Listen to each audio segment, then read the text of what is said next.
Hi everyone, welcome to this video. It's basically about making an electric guitar from a kit. So what I did was I actually I had a look around, and I'm in New Zealand, but there's a company in Australia called Artist Guitars, and I went and bought myself one of these, which is a Les Paul style guitar kit. www.artistguitars.com.au. The idea is that I'm going to build this thing. I'm going to build it exactly stock as it comes in the kit. I'm thinking I'm going to do a kind of nice natural wood finish on it. That's what I'm thinking as well. And that's about it. I finally unboxed the guitar, and I'm just going to run through all the bits and pieces with you. Here's the body. It's a beautiful piece of, well, kind of laminated mahogany. Three sections in the back here, routed out nicely. And a beautiful flame maple top, which is about a centimetre deep in the middle. The neck also feels beautifully finished. Again, mahogany, smooth. Will need some sanding, but actually pretty well finished already. Two humbuckers. Humbuckers are 2-wire, so can't be coil split or anything like that. As you can see, they've finished with this nice kind of vintage cream kind of surround, which is also the same as all the bits and pieces. So the pick guard and the covers for the back of the guitar are this same kind of vintage cream colour. Got the plate for the back of the bolt-on neck, truss rod cover. Got some nice gold knobs, and the pickup, tailpiece and the bridge. Tuners look quite nice. Again, no name, but they actually seem quite good quality.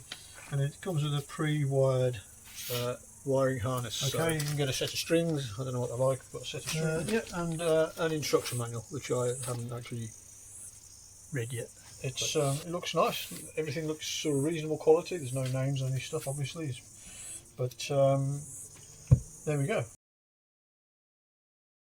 I'm going to sand this down to make it really smooth as I can, and then I'm going to use something called Tru-Oil, which is actually sold in gun shops because it's a gun stock finish.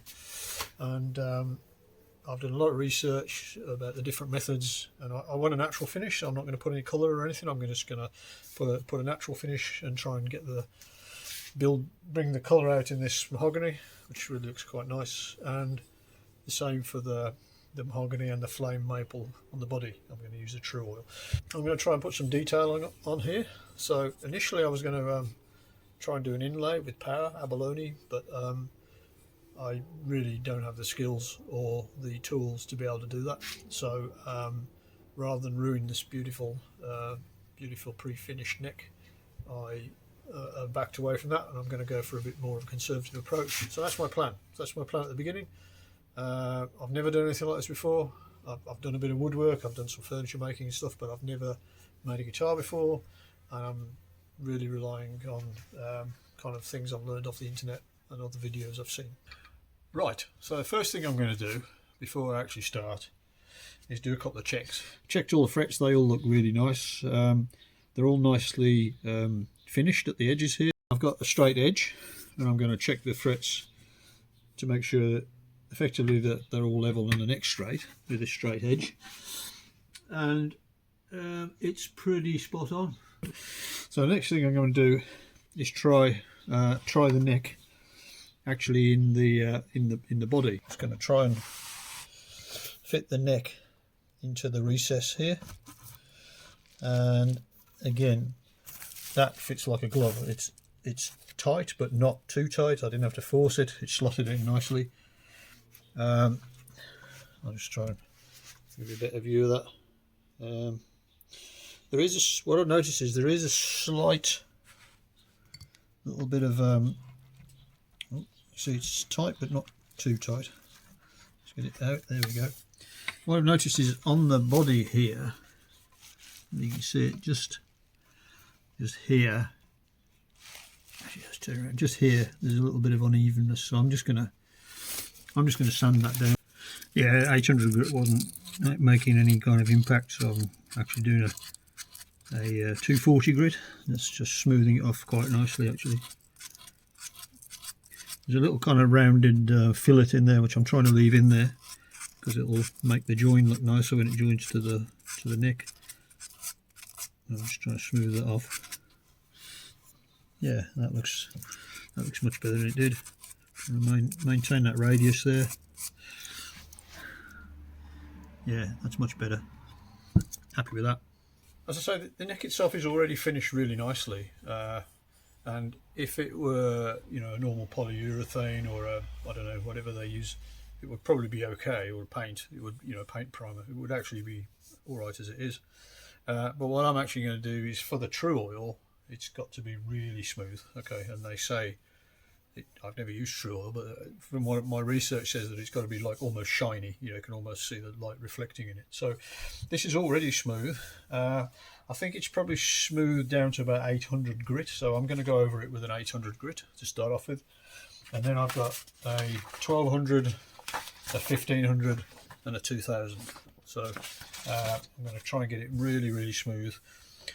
So there's no, the thing with Tru-Oil is it doesn't fill the grain very well, so it needs to be really smooth.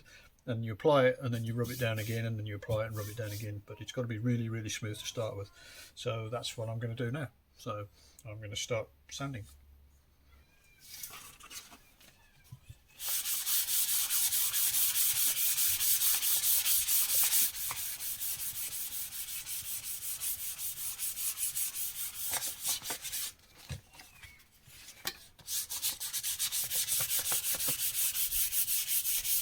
Trying to sand it and try not to sand on the binding at the edge of the fretboard here, but I'm just trying to sand the wood only, keep it wood. But this is a very gentle grit, so it's not going to do a lot of damage. And I can feel already it's already smoother. So I think that, yeah, it's already smoother. So I'm just going to take it really slowly and just progressively sand it using my bare hands on the neck, but I'm going to use a block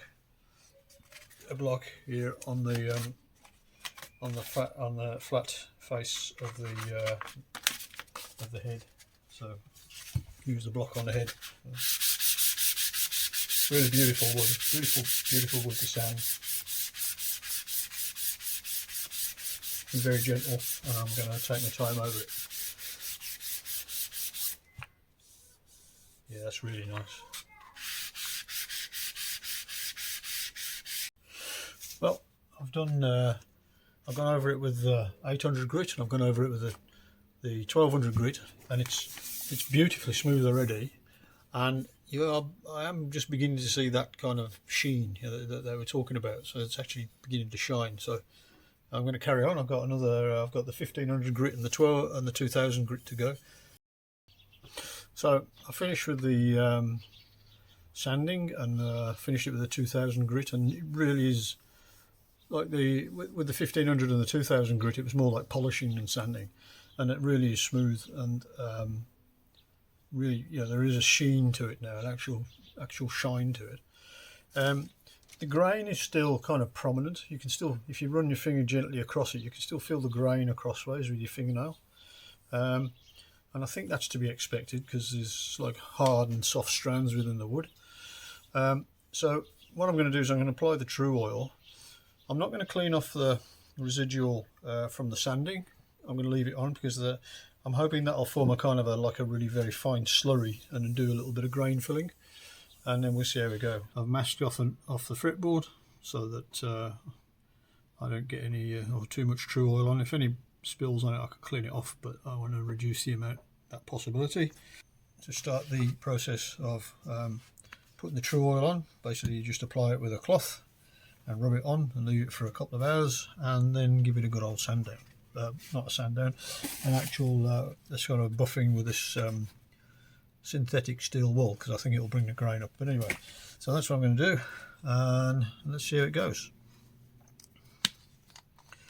Really weird smelling stuff this. I can't quite work out what it is. It's definitely got some kind of terps or something in there. I don't know, it's really weird. But anyway, linseed oil maybe. Anyway, let's go. So Put a tiny amount on a cloth, and it's really expensive stuff. So I'm kind of rubbing it on very, very gently.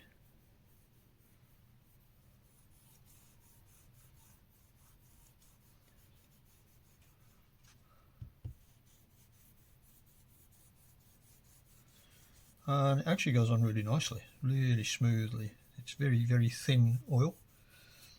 It's not a thick kind of feeling like with Danish oil or something like that.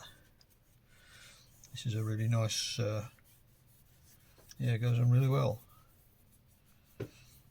Never used this stuff before. The very first time I've ever used this stuff.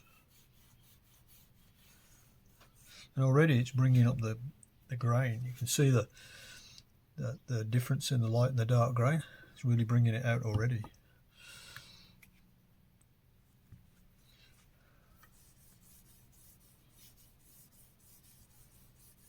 I think the trick with this is to put it on very thinly, right, more thinly than thickly, you know, if you know what I mean. So too thin is better than too thick. And then apply repeated coats.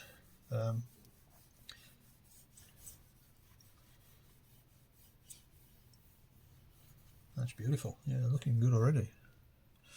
If you imagine a gun stock, like you imagine the stock of a gun, usually made of walnut or something, which I assume is harder than mahogany, but they are kind of quite highly polished. So, and I think they usually put like lots of coats of Tru-Oil on for that. You know, maybe 15 coats or something.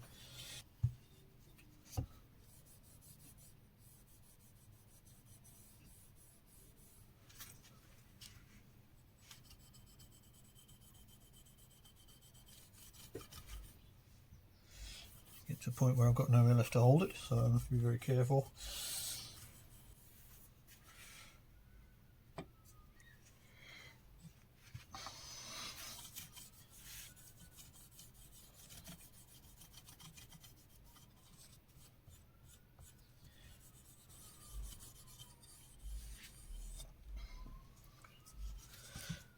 There we go. I think that's the first application. So this is after one coat. I'm going to leave that to dry overnight, and we'll see what it's like tomorrow.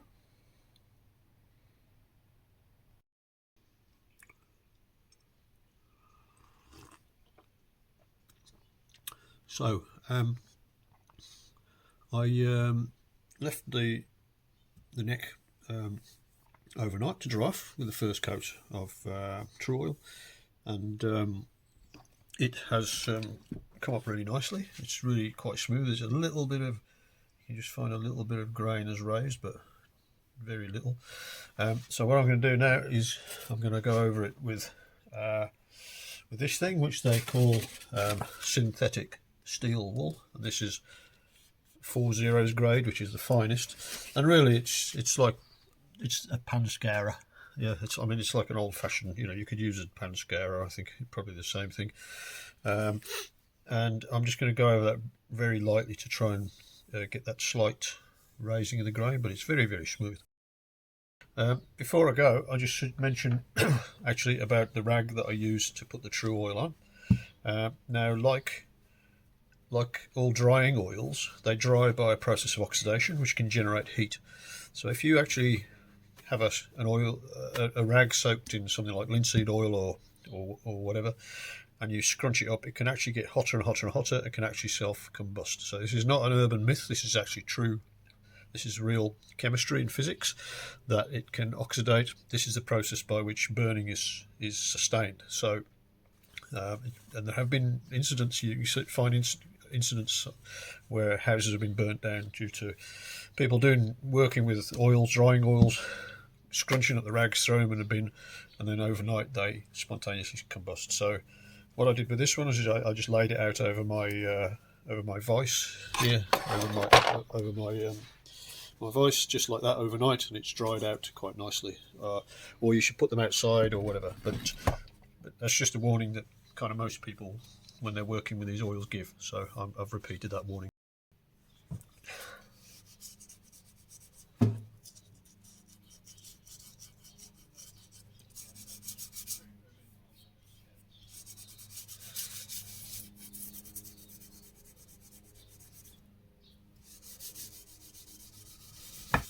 Yeah, it's coming up really nice and smooth. This is a beautiful piece of wood, and it's starting to look really nice with its Tru-Oil on, so I'm really pleased. Really pleased I chose this method. It's looking, and it's kind of changed colour overnight. It's gone a bit redder, kind of reddy colour as it's dried out. But this is just a very light rubbing. I'm not really putting much force onto it, and I'm just going to try and smooth it all off and then put another coat on. So there we go. Yeah, really nice. Just it's a case of doing it by feel, finding out where you just tiny little bits of grain that come up, and then just rubbing them down, and that's it. And I'm going to stick the next couple of coats on, and we'll see what it looks like then. Hi there. So with regards to the neck, I finished doing the neck like a couple of weeks ago, a week and a half ago, and as you say, it's come up really nice, as you can see. It's had a lot of coats, maybe 20-25 coats remaining to be done. I'm going to put some detailing on here, which I'm going to do, and you notice that it's actually kind of quite high lustre, shiny. I think that's a word. All the way. What I'm actually going to do is knock down this shine. So what you can do is just put a couple of coats of Tru-Oil on, and it will come up satin. What I've actually done is I've put a load on to give it ultimate protection, but then I'm actually going to buff this back so it's satin finish, not a high gloss finish. And this looks beautiful, but it's an actual working instrument, and I know that it's actually easier to move up and down the fretboard when you've got a kind of a satin finish to the neck rather than a gloss finish like this, when your fingers get sweaty and it gets a bit claggy. So I don't want that to happen. This is actually a working instrument, so what I'm actually going to do is I'm going to, from about here downwards, I'm going to knock it down with some actual steel wool. So this stuff is synthetic steel wool. This stuff I'm actually going to use because it's got a bit more bite to it. These come in, we buy these pads. Quadruple 0 is the finest. So yeah, now the next, as I said, the last coat was put on a couple of weeks ago, so it's dried off. This stuff takes a week or two to cure. This Tru-Oil. I've put a bit of masking tape around here because that's the line I want to go up to. I want to leave the back of the headstock shiny and the front of it shiny. So yeah, so basically just to start to take the sheen off a little bit, and you can see it works quite quickly. It's not going to take very long, I don't think. It's already actually quite nice, taking a bit of that gloss off, so it's not going to take long at all.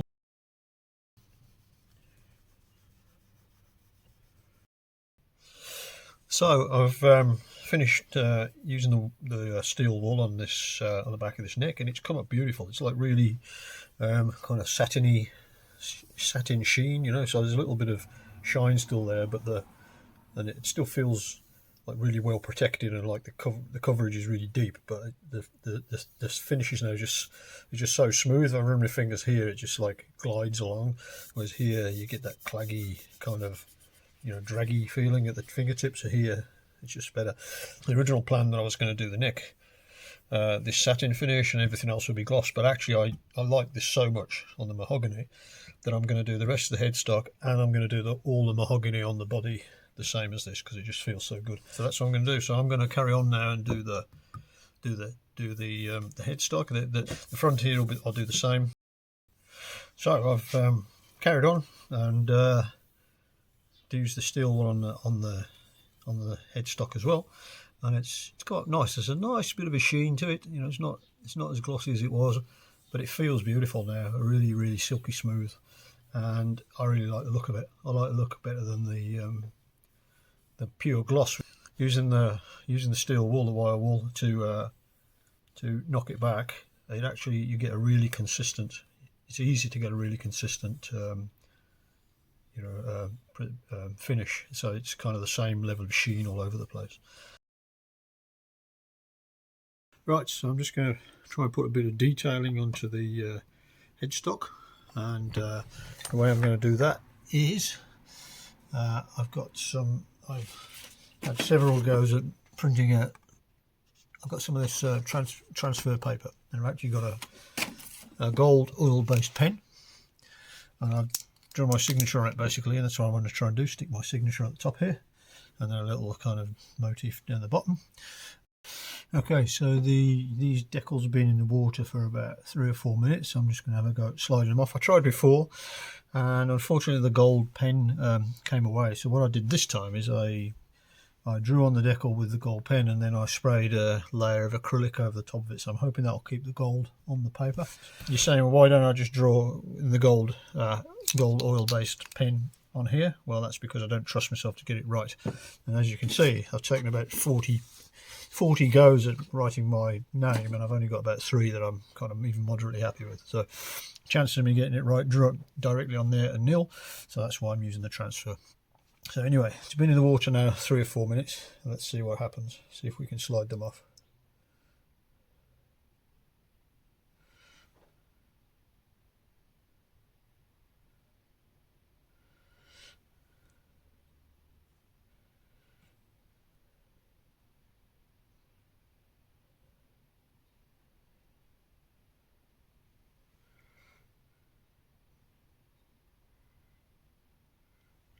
Well, I'm pretty pleased with that.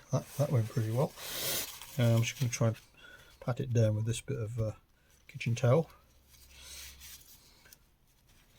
Well, I'm pretty pleased with that. That went on really well. So, yeah, much better than the last time. So the trick of using the acrylic over the top seems to have made some difference. All right, so let's try the actual signature at the top here.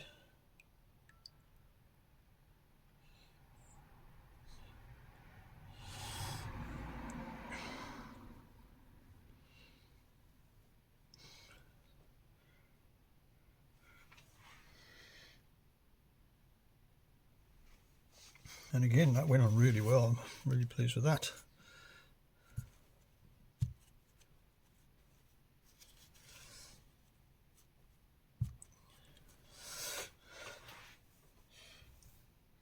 Yeah, pretty happy with that. That's actually pretty good. I'm hoping it'll dry reasonably flat, and then I can put a couple of coats of acrylic over the top, and we won't actually see that it's a transfer. That's what I'm hoping. Right, so I've left it overnight to dry, transfers, and you can see they've stuck on really nicely. They've dried off really well. They're kind of slightly prominent, feel slightly prominent, and obviously they're glossy and the rest of it's matte because I wire-walled it back. And I've masked it all off, so around the edge, the headstock and the neck itself, fingerboard itself. And I'm going to give it a spray with this stuff, which is an acrylic gloss. This is actually from an automotive store, and we'll see how we go. So I'm hoping to build up a few layers of acrylic on here. Now, interestingly with this, when you spray, you don't want to spray at an angle like this, or like this, or like this, because you'll get a build-up around the edge. And when you take the masking tape off, you get a little raised ridge. Okay, so what I'm actually going to do is, this nozzle thing you can adjust, so I'm actually adjusting it so the spray fans out that way rather than that way. And what I'm going to do is I'm going to start here and just move down like that, so that way any spray is kind of going over the edge like that, and you should get just a very slight build up around the edge there, and there shouldn't be a prominent raised piece of acrylic kind of sticking up when the masking tape gets taken off. If there is, I can sand it down, but using this technique it should minimise it. So I've been shaking this thing for about 2 minutes, make sure it's all nice, and here we go. So we'll try the first one.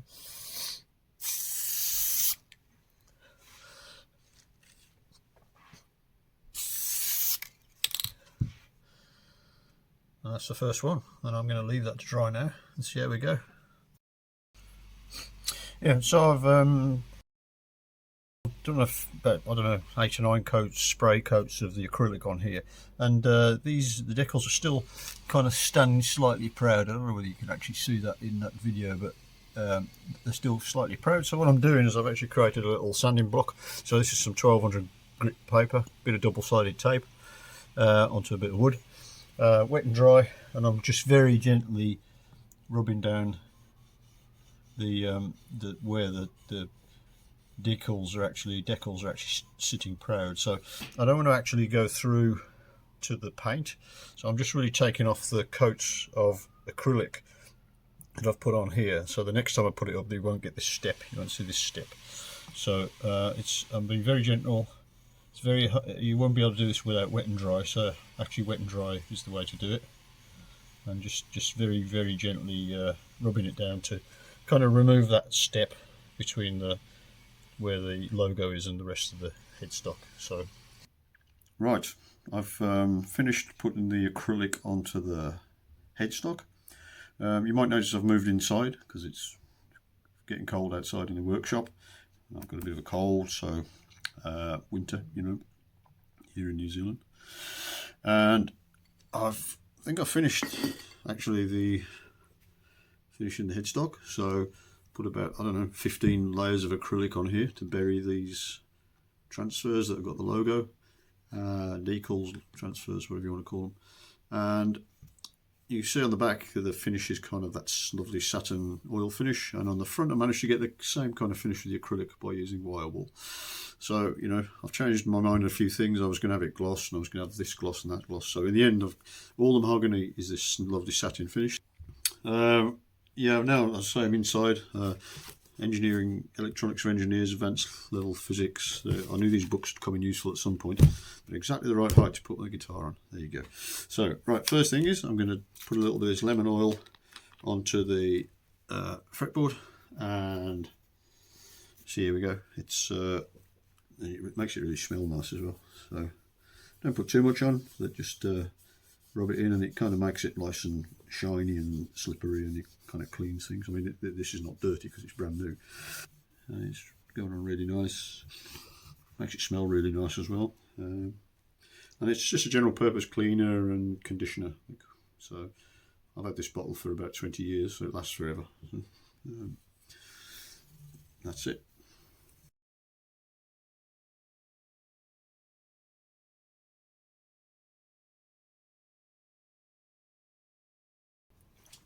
Right, so now I'm going to start working on the body, and I'm going to do the same thing I did to the neck. So I'm going to sand it down, and I'm going to start off with 800 because I think it's about the same kind of starting smoothness that the neck was. So 800, 1200, 1500 and 2000 grit, and then we'll see how we go. So I'm going to do the back first, which is the mahogany here. So yeah, I'm going to do the back first, and then I'm going to flip it over and do the front. So start off with 800 grit, and again it's a beautiful piece of wood. I'm going to make sure I round off the edges around these recesses so that they come up nice. So sanding with the grain, nice and gentle, and it won't take much sanding.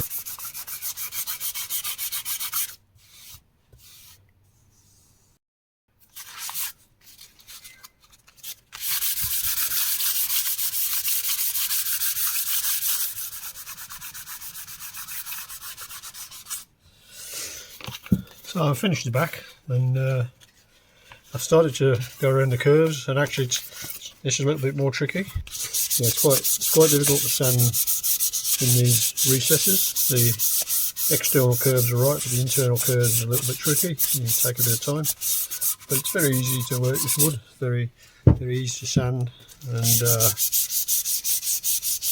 yeah, it shouldn't take too long actually, even though it's a much bigger area than the neck.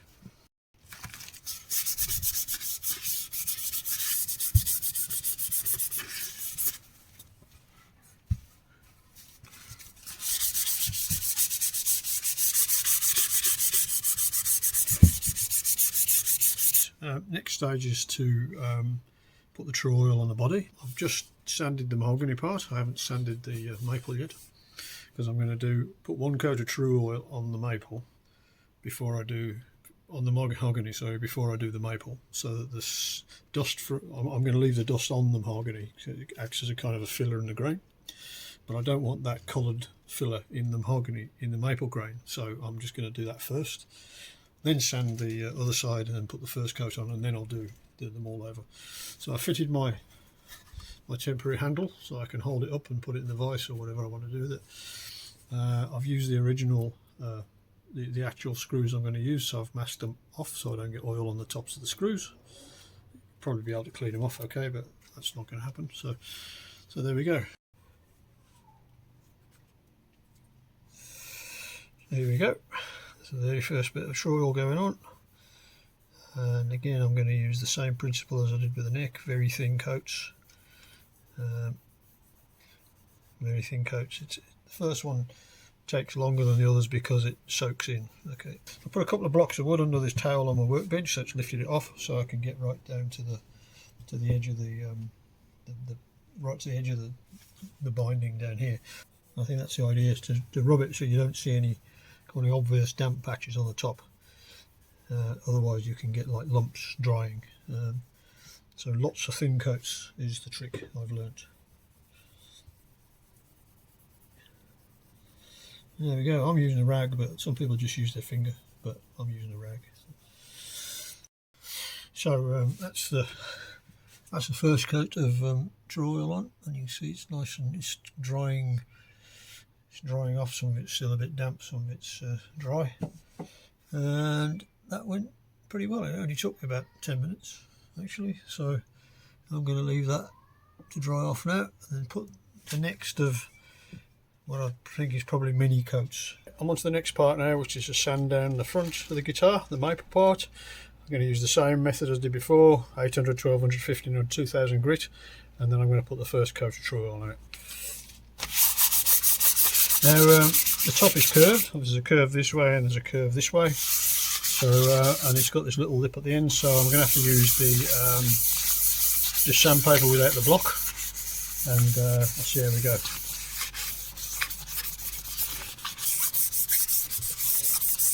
It's going to take a bit longer than the back, I think, because of all the curves and all the cutouts and stuff like that. So right, so I've sanded it all down with the 4 levels of paper as I did before, and it's come up really silky smooth. It's actually much easier to sand than the mahogany because I presume it's a softer wood, but it's like almost like a, yeah, I don't know, beautifully silky smooth, and it's got that sheen on it. So I'm just going to rub it over with a cloth, get all the dust off it, and then I'm going to put the first coat of Tru-Oil on it, which is going to be a bit nerve-wracking because it's probably less forgiving than the mahogany, the lighter maple, so probably if I don't do it right, it might show up a bit more.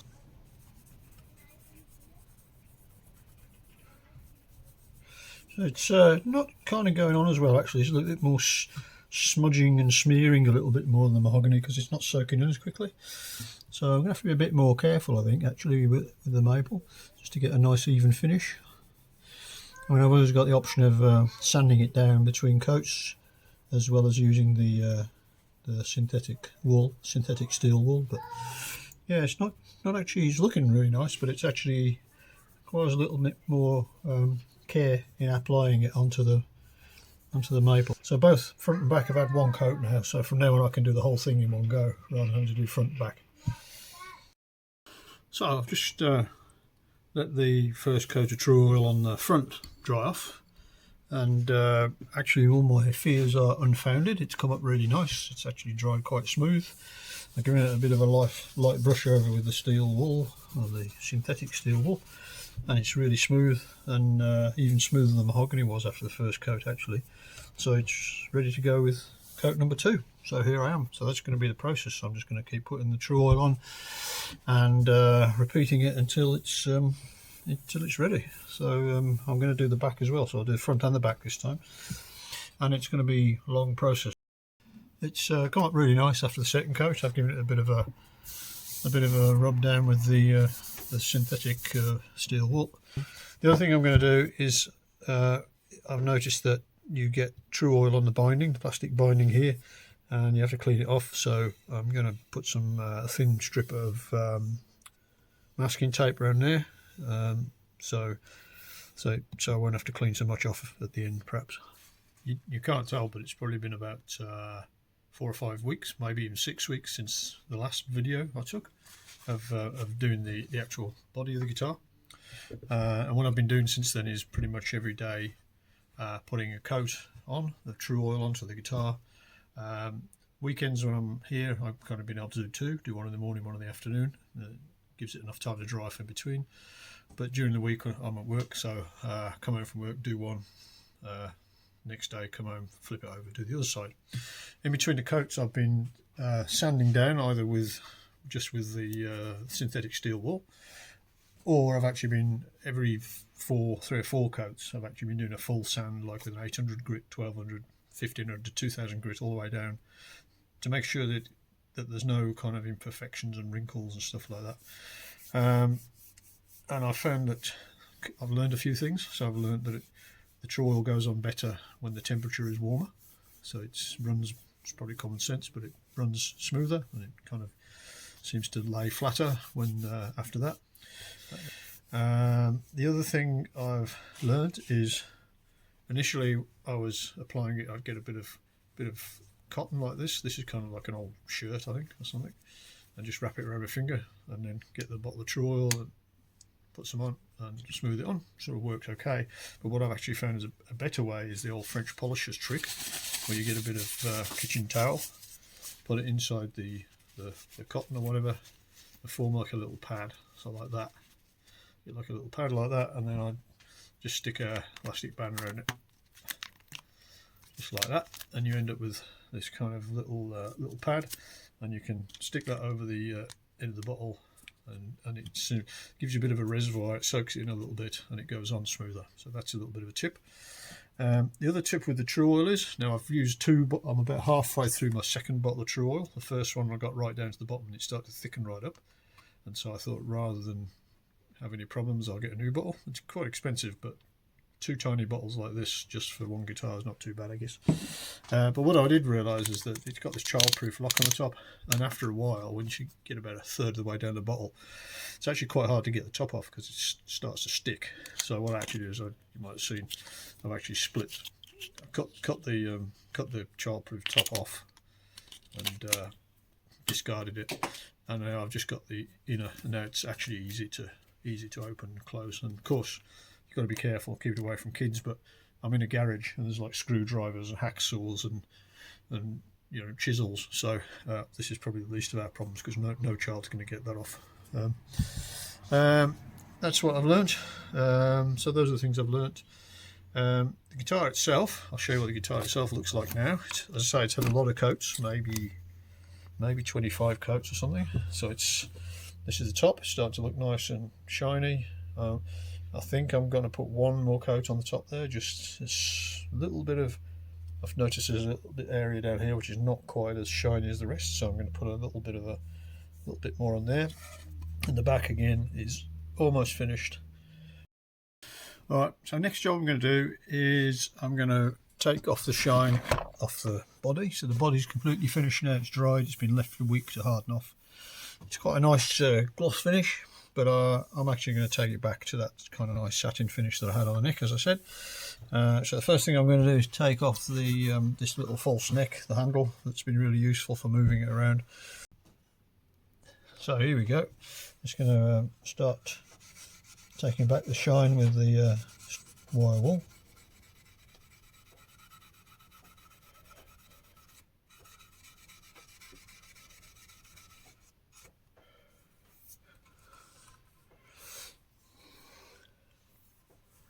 Doesn't take much to knock the shine off, and it's a question of just how dull I want it really, but it's a really easy job. Really don't have to put much effort into it. It's quite shiny there in the video. Still quite shiny, but I'm just taking off that very deep gloss, So I've done all the way around the edge. That took me about, I don't know, 10-15 minutes. Just started on the back now, so I'm just taking it very steady and just doing a little section at a time. It's not too hard work, but the problem is because of the sculpted front, this thing doesn't sit on the bench steadily, so I have to kind of support it with the other hand. But it's not a bad job. It just takes a bit of time. So I've finished going over the back, and it's come up quite nice. It's really dirty because a little bits of wire will break off and it's all over the place, and that's actually a really good reason why in between the coats of varnish it's best to use this stuff. rather than this stuff, because this stuff doesn't leave any bits of wire or anything. Whereas this one, if you'd be doing this in between the coats of Tru-Oil, then it would be difficult to clean it all off and make sure there weren't any bits the next time you put the Tru-Oil on. So, but it is much quicker than the synthetic stuff, and it's actually quite a nice job. It's quite a nice, satisfying job. It's quite really nice. As I say, there's lots of stuff. I'm going to have to go over it with perhaps with some kind of terps or something to clean it all off. But I'm looking at the front, and I'm thinking I'm going to do the same on the front, because I've just done this little corner here, and it's actually come up really nice after being rubbed down with the wire wool, and it's a nice sheen. Well, you know, I've gone over the front now with the wire wool, and it's come up beautiful, and it's a beautiful satin sheen like it is on the back. But really love it on the back. I really love the mahogany, so it matches the neck. On the front, it's really smooth, really satiny, but I prefer the gloss. I preferred it when it was shiny. So I'm not afraid to you know, to adapt as I go along, and I'm going to put another layer or two of Tru-Oil back onto the front here. I mean, it's got a beautifully prepared surface for that now, and so the final coat should come up really smooth. It's a nice finish, and I can imagine some people might like it. But I think because I haven't put any sunburst on it or any wood dye or anything on this stuff, I think it just looks a bit too dull and a bit too flat, even though it's got this beautiful you know, flame maple kind of colourings going through it. But I just think it needs a bit of punch. It needs a bit of, you know, see something shining on it. So that's what I'm going to do.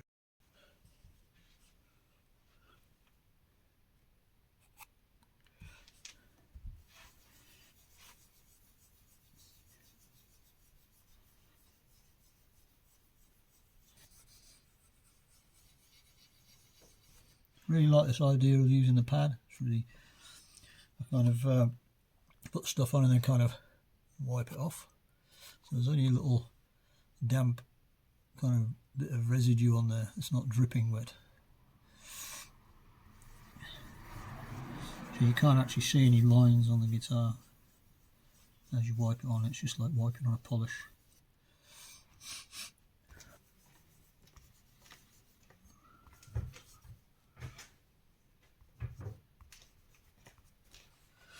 Yep, I think that's it.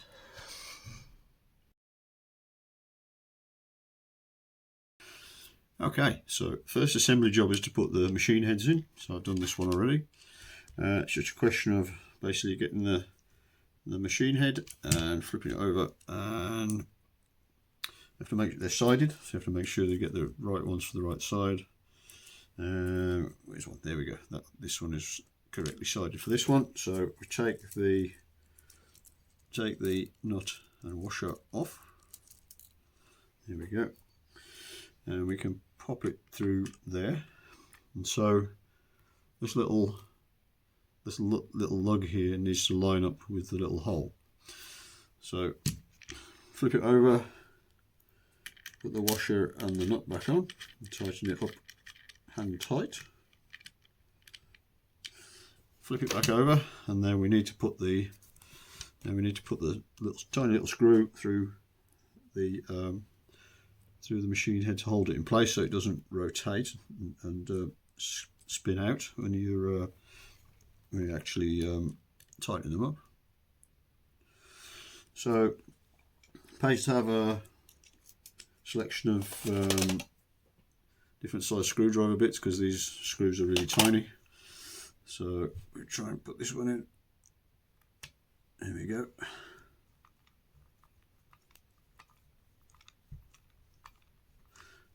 So they're not very big screws, so we don't want to over tighten them, strip the wood out. There we go, that's nice and tight, and then flip it back over and we can actually tighten up the nut. And then we can tighten this down a little bit more because it's quite a big size nut and we don't want them coming loose. I use a ring spanner. You can use an open-ended spanner, but there's always a risk you're going to scratch the wood or something. With a ring ring, you're going to just flop it over the top and it can't go anywhere. Can't do any damage. So yeah, that's nice and tight. And that's 2 of them. And I'll do the rest and we'll see how we go. Okay, so they've all gone on really nicely. The screw holes at the back here line up perfectly. No, didn't have to adjust anything. It's got these little plastic covers on to protect them while they're being assembled, so I'll just pull those off. I'll pull those off later. Next thing we're going to do is put the truss rod cover on. Now, I might have to adjust the truss rod later, but I'm going to put it on here so I don't lose it. Again, they line up perfectly well, so I don't have to do any adjustment, don't have to drill any more holes or anything.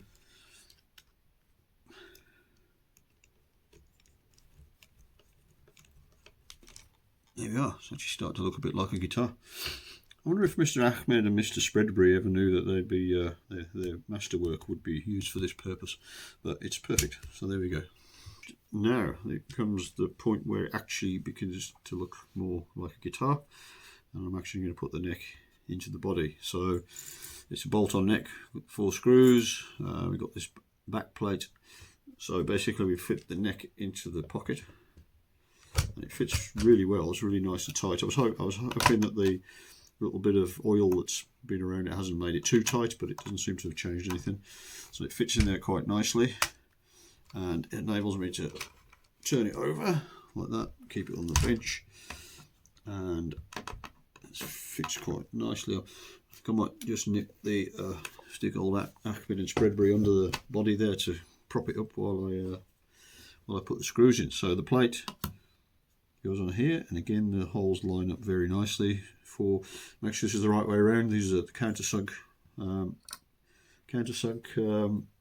side, the other side is not, and it's just basically a question of putting these screws in, and this is kind of quite an auspicious moment. This is you know, a pivotal moment in the construction, the life of this guitar. A lot of debate, of course, about whether a gluing neck or a screwing neck is a bolt-on neck, sorry, is better for tone and all that stuff. Seems to be reasonably inconclusive. Proper, you know, like Gibson made Les Pauls, they've got a set neck, a glued-in neck. Fenders usually have a bolt-on neck, I think. So yeah, there is a bit of debate of which is best, and there's some discussion on the internet you see about taking a bolt-on neck and actually gluing it in, and really, from what I can gather, there is no actual advantage to that unless you've got a problem, unless you've got a bolt-on neck that is kind of creaking or doesn't sit properly. Then one of the remedies is to actually put a bit of glue on and bolt it on, but it all sounds a bit desperate. Basically, the guitars like the Fenders that have bolt-on necks, they don't glue them on as well, so you know, neither am I. And as I say, there's some debate about tone, but I can find no conclusive evidence about whether a bolt-on neck or a set neck is better. I think it's purely aesthetics. I think basically the aesthetics of a glue-on set neck, probably you don't have this plate, so maybe it gives you a bit of a cleaner design. Oops, a bit of creaking going on as I'm tightening up. And don't over tighten these. They're pretty big screws, and it's mahogany, very hard wood, so you'd have to be a bit of a brute to actually strip the wood out, but it would be a bit of a shame. So anyway, there we are. It's on and it's not creaking, and it actually looks like a guitar. There we go. Okay, so let's start off with the wiring. So the wiring all comes pre-loomed. So this is these are the potentiometers and the jack pin, and then we've got the switch, you know, and then we've got the 2 pickups. So first thing is this large loom. The potentiometers, fit into this cavity here, and then the other end of this needs to be routed through to the switch cavity. So that's what I'm going to try and do now. It's a little bit tricky to see this. Turn it around a little bit. I don't know whether you can see this. So there's a little channel in here. So there's a little cavity in here, and I've got to route it up that cavity in there. So it's all well explained in the instructions. So but it's just a bit fiddly, I guess.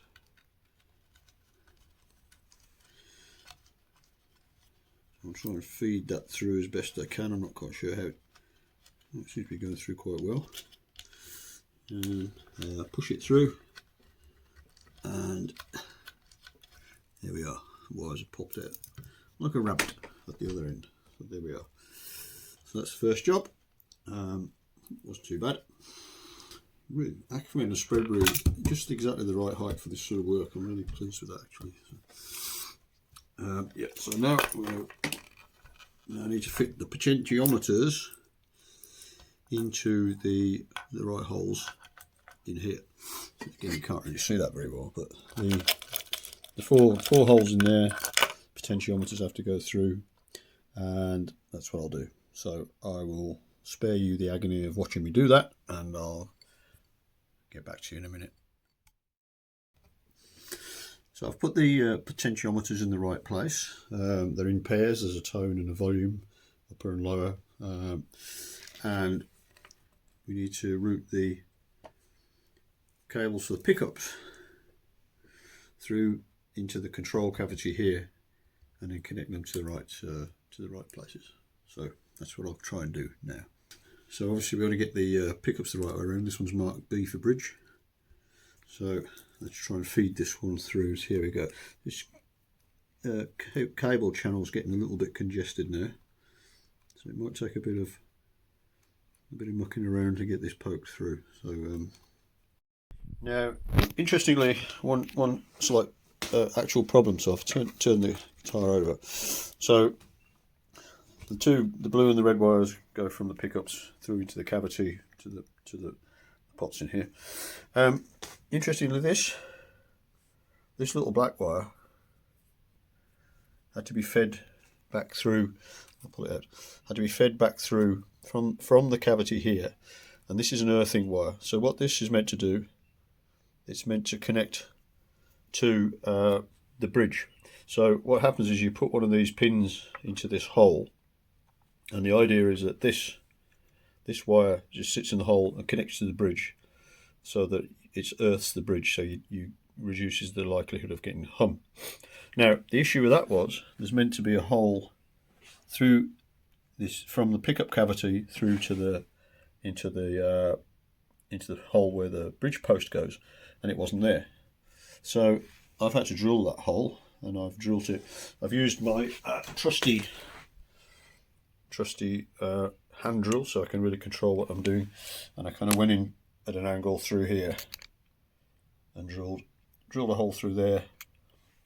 So now there's a hole which goes through from the pickup cavity into the bridge post hole, and what I'm going to do now is I'll feed the wire through that hole, and you might not be able to see it, but with a needle file, a triangle or a square needle file, I've fired a little groove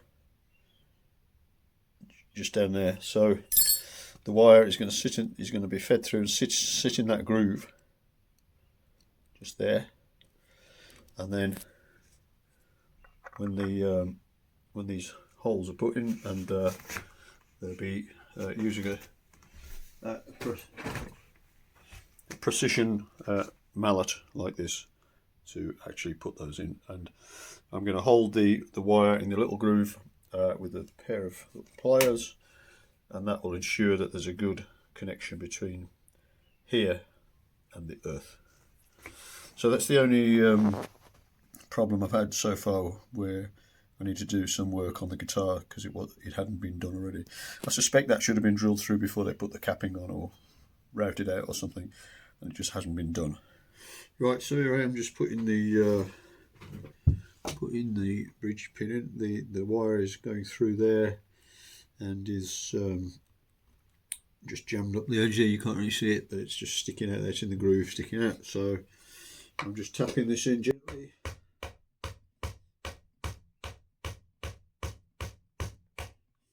With mallet.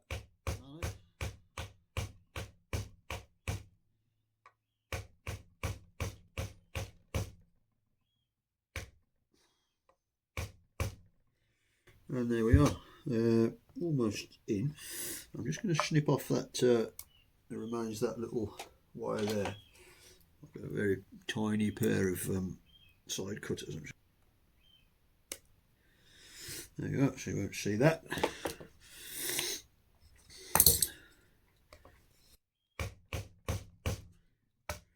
And just mash that down, and I think that's kind of it really. It's not going to go in any more. And the pin just sits in there like that, and the bridge actually sits on top of that once it's screwed in. So there we go. Okay, next job is to screw the pickups in. So that's what I'll do now.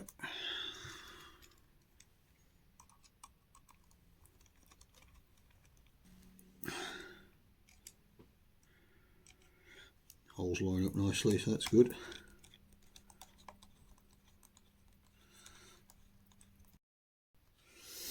Okay, so the pickups have been screwed in place, and now I'm going to put the jack plate on here.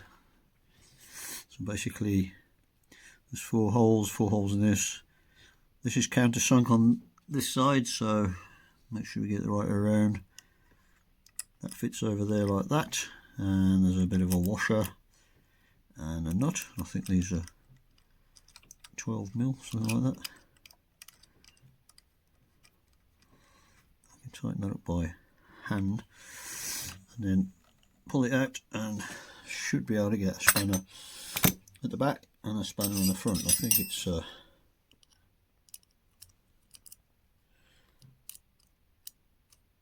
yeah, it's a 12mm. So let's see if I can get a 12mm spanner on to the back.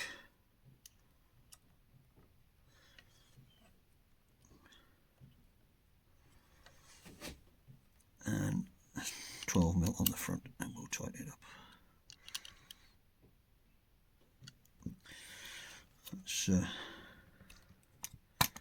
That's about as tight as I'm going to get it, and that will fit onto there with some screws.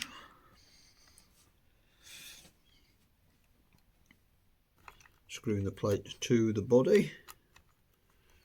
4 dome screws here.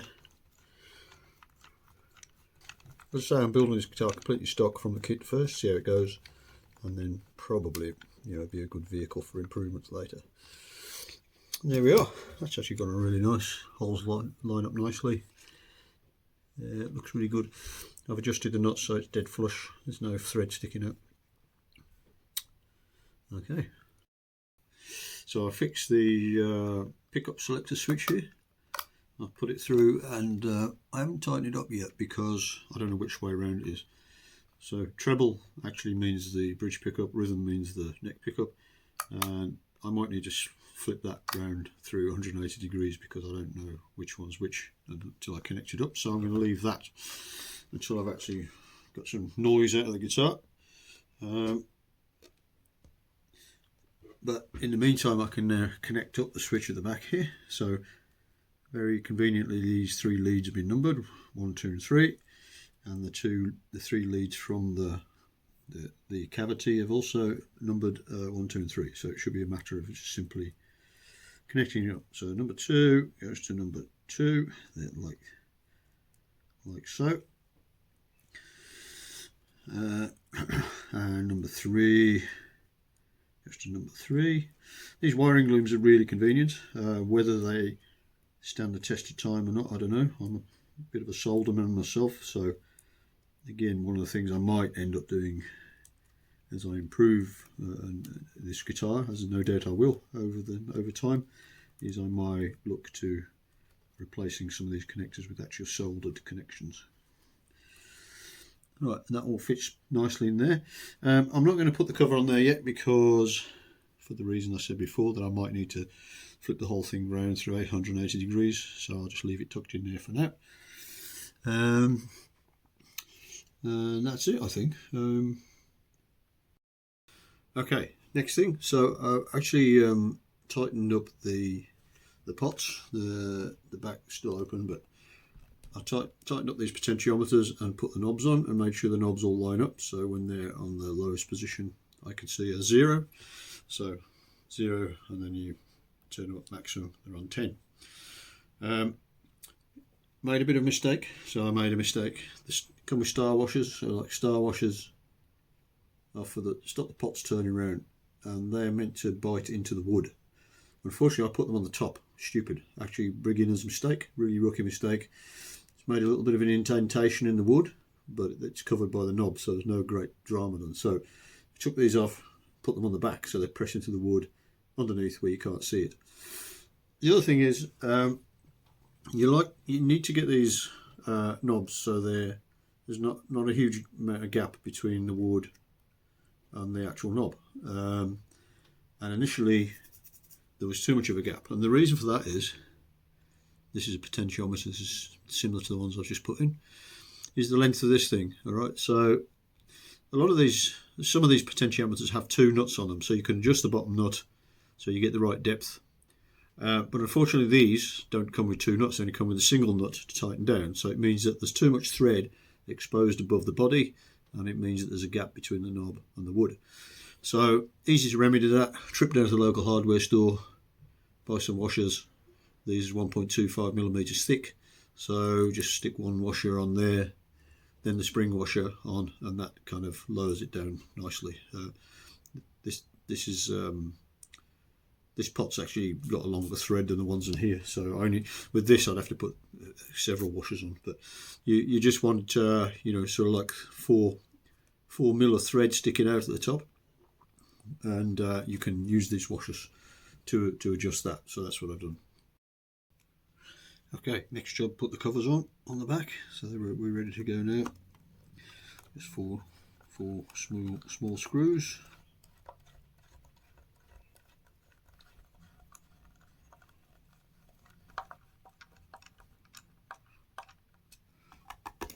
There we go. And now the switch cover. I check the switches around the right way by checking the wiring, so I don't need to adjust it.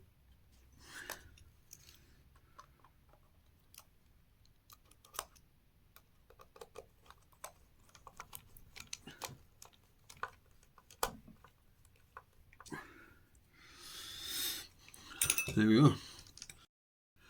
So now I'm going to fit the pick guard. This is the pick guard. It's got a screw which goes through there, and it's got this bracket, this L-shaped bracket, and there's a screw which goes through in the side here somewhere. Yeah, and it sits like that. And I've always thought that the pick guard on a Les Paul's a bit curious. I guess it's because it's the sculpted. You couldn't get a bit of plastic to fit there, perhaps. So there's this kind of bracket thing. So this part of the pick guard kind of stays proud of the body, and this bit's actually screwed into the body. But the interesting thing is that on the back of this bracket there's a big nut and bolt. There wasn't a washer, so I've put a washer on there as well. But there's this big nut and bolt, and I was thinking, well, there's a bit of flex in this thing, and if you kind of press down on this, it's actually going to, the end of the bolt, into the screw, sorry, the counter screw there, is actually going to go into the body and make a big hole in the body. So not quite sure whether that happens on all Les Pauls or whether there's some other different arrangement underneath. So what I've done is actually just stuck a lump of silicone, white silicone, to form a little kind of buffer, so a little rubber pad, kind of absorbent pad. So I'm hoping that if it does come into contact with the body, it won't actually cause any damage. I mean, it won't matter too much because you can't see it because it's underneath the pick guard. But I still don't like the thought of a steel screw chewing into the body. So I've just done that. I'm going to wait. I'm going to leave that overnight to dry, and then we'll screw it on with these 2 screws. Right, next job is to knock in the 3 remaining pins to hold the bridge of the tailpiece. Kind of It's a slightly strange feeling about kind of hammering into a beautiful piece of kind of furniture like this.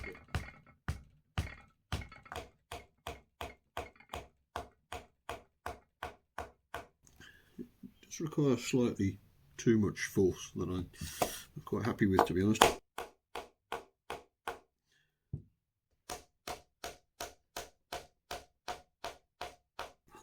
That one went in a bit easier. There we go. Yeah.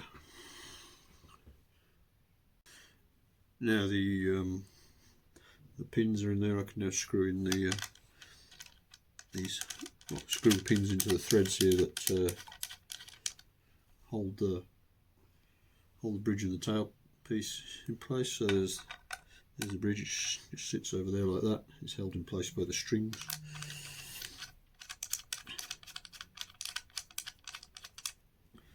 So that fits there like that. That's very nice. And the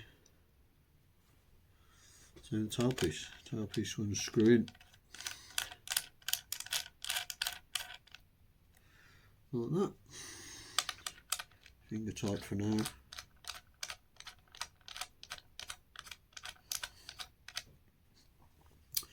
Use the big screwdriver because these are big screws. Give them a bit of a tweak. There we are, and tail piece fits on there like that. And that again is held in place by the strings. You've got strap pins. I don't know whether how these compare with actual Les Paul strap pins, but the screw seems very small to me. And I know my son's Telecaster's had a problem where the pin pulls out because it's a very puny screw like that one. But we'll put it in for now, and if anything bad happens, I can always replace it with a bigger screw, I guess.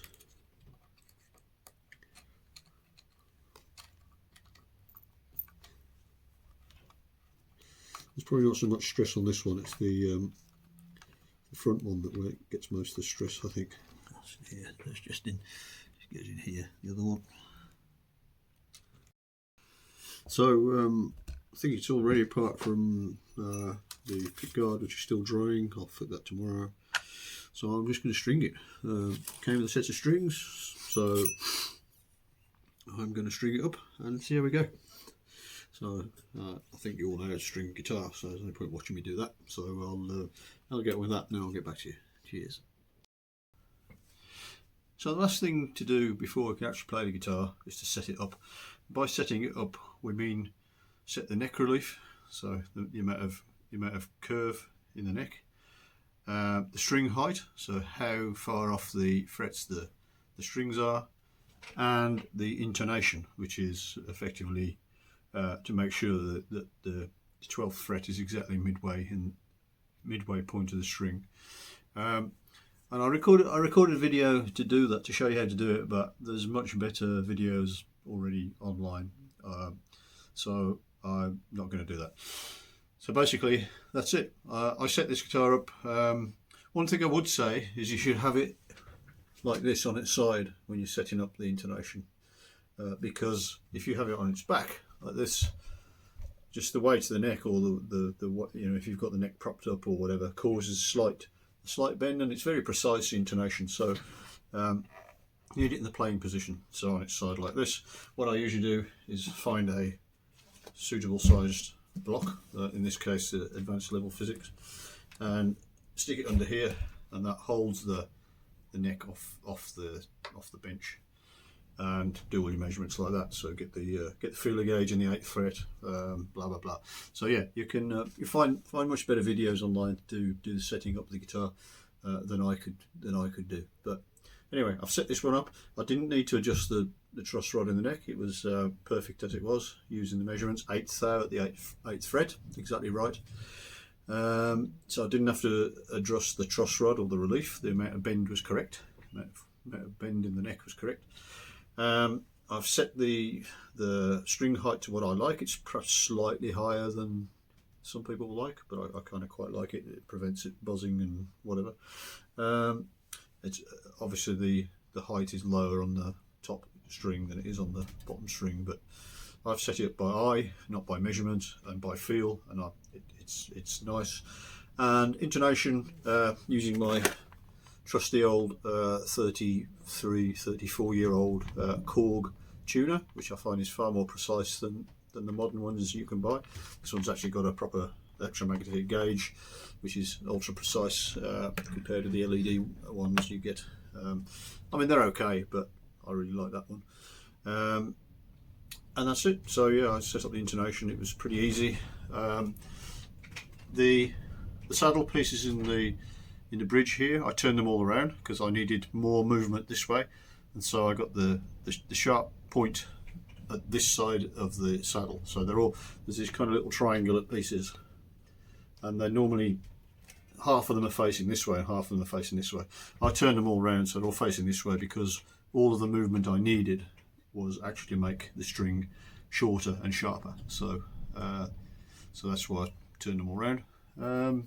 Make sure you slacken off the strings before you do it, because otherwise you get funny reading, I found by experience. But that's it. It's all ready. It's all set up, all ready to go. I adjusted the height of the pickups to make sure they stand off the strings enough and don't buzz, but are close enough to get the highest volume. And she's all ready to go. So that's it. All set up. So this is the guitar in its finished form. Yeah, absolutely finished. It's come out really well. I've actually tried playing it through my valve amp and it sounds really good. Really surprised how good the pickups sound, considering they're, you know, no name pickups, but they sound really good. I'm really impressed with that. I've bought a massive, great wide strap for it because it weighs 4.1 kilograms, so it's a massive hefty piece of mahogany, which gives it like a hell of a lot of sustain, you know, a real long amount of sustain. Really quality. It's come out as really finished nicely, and feels real high quality kind of guitar, even though it's not. It's a cheap guitar. It's only $300 plus the work I've put into it, but really pleased with it. And so the only thing that remains to be done is to do a bit of a sound test. So I'm going to record a little tune, and then you can see, well, hear what it sounds like. So there you go. Stand by.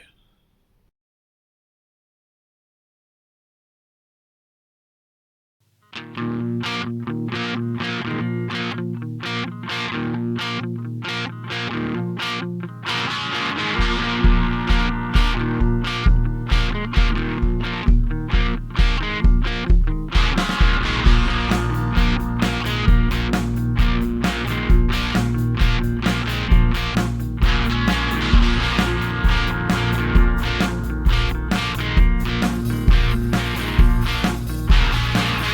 down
gonna cry.